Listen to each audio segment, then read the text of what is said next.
Kapodwane mana mago ohala ni Joriemb mag nyamburko mag taksi ma itayo yo manyasani bwoo kembe mag Uber, Bolt koda Little Cab kawuono ne obago ng'anyo e rangaa jatend migao mar wuoth ka gin kod ng'ur ewi onge mar chike matayo kaka kembe mawuok oko tiyokodgi e ohala mar taxigo.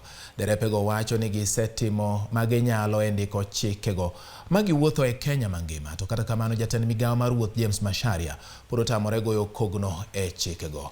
Ne giramo ni gibiro donjo kata medo ng'anyo juma ka juma nyaka chieng' chikego chak tiyo e pacho ka mondo eka gin bende giyud ber kendo gijiw yuto margi e tijno.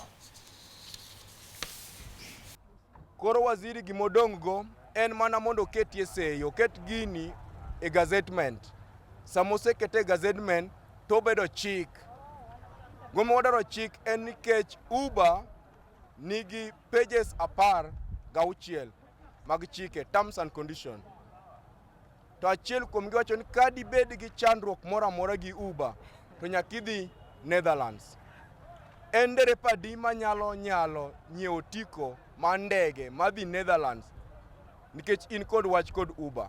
Sisi mwenyewe amekataa kutoka kuongea na sisi tunataka kusema hivi, hatutachoka, tutakuwa hapa every Monday mpaka tupate usaidizi wa hizi regulation, kwa sababu tunafanya kazi na Uber and Bolt, kampuni ambazo zimetoka nje zinatufinyilia. Kampuni za huku Kenya zinatupeanga 15%, lakini zile za huko nje wazungu zinakuja zinatukalia na 30%.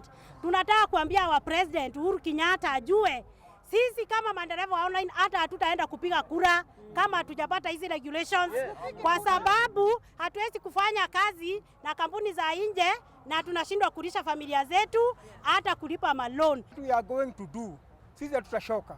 Kutoka 2017 hatutashoka mpaka wa leo na hatutashoka. So we will still come back.